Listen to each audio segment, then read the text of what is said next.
आदरणीय बंधुओं, माताओं व मेरी प्यारी बहनों, राधे राधे।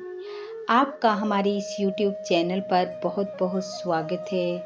बंधुओं, आज हम इस वीडियो में वैशाख स्नान के महत्व की कथा सुनेंगे, जिसे सुनने सुनाने से भगवान श्री हरि की कृपा से मनुष्य की 7 पीढ़ियां राज करती हैं।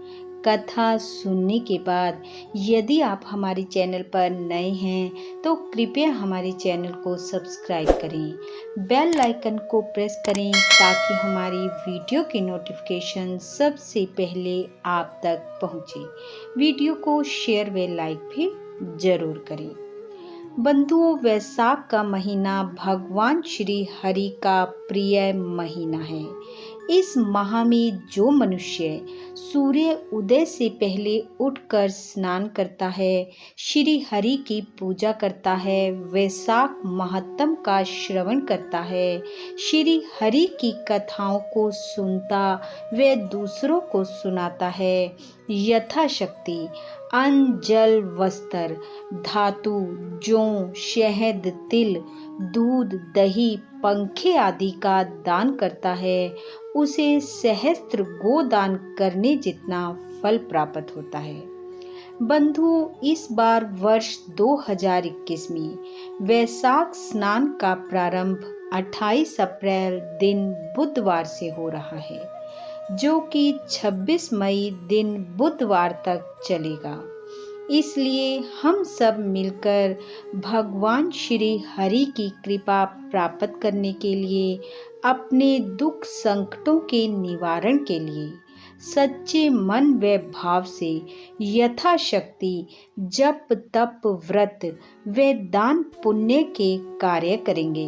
बंधुओं, हमारे इस चैनल पर वैशाख माह के महत्तम का एक वीडियो हर रोज अपलोड किया जाएगा, जिसे स्वयं सुने व अपने घर के बड़े बुजुर्गों को भी सुनाएं। महापुरुषों का कहना है कि कथा के श्रवण से व्यथा यानी कि कष्टों का नाश होता है। इसलिए वैशाख महत्तम का श्रवण स्वयं भी करें और दूसरों को भी सुनाएं। बंधुओं, आज मैं इस वीडियो में आपके लिए वैशाख स्नान की एक कथा लेकर आई हूँ, जिसे हम सब मिलकर भाव व श्रद्धा पूर्वक सुनेंगे।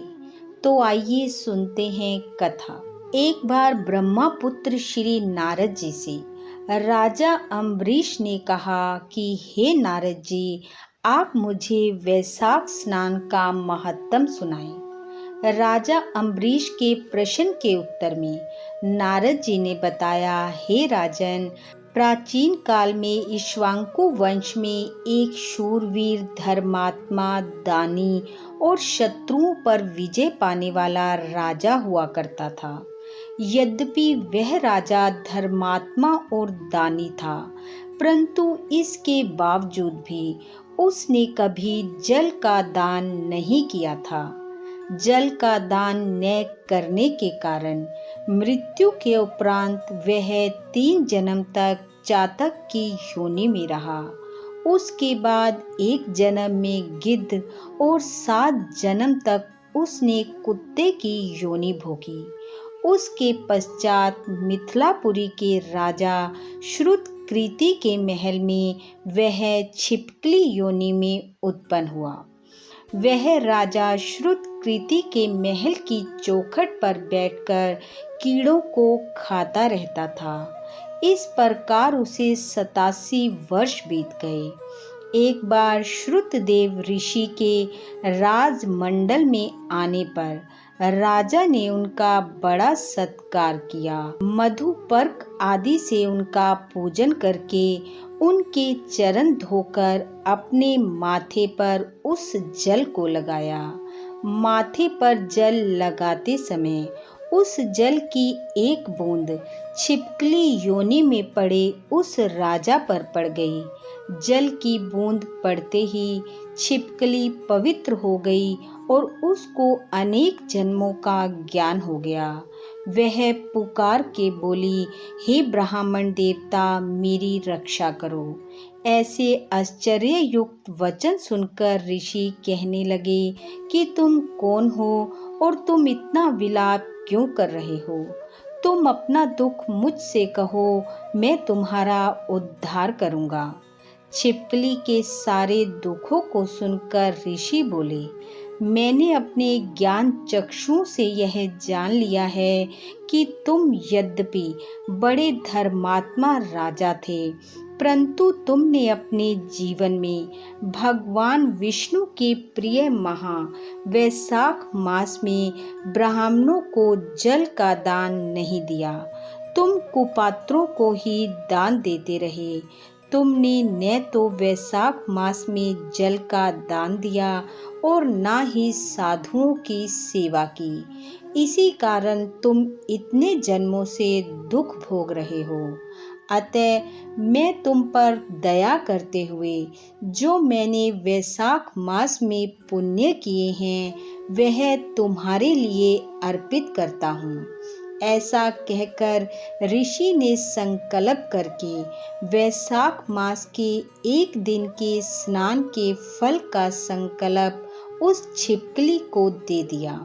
ऐसा करते ही राजा छिपकली योनि से मुक्त हो कुत्स्य नामक प्रभावशाली राजा बना और गुरु वशिष्ठ जी के उपदेश से वैशाख मास के दान और स्नान से भगवान की मुक्ति को प्राप्त हो गया और इस प्रकार उसकी कई पीढ़ियों ने वैशाख स्नान के प्रभाव से राज्य सुख को भोगा। बोलो विष्णु भगवान की जय।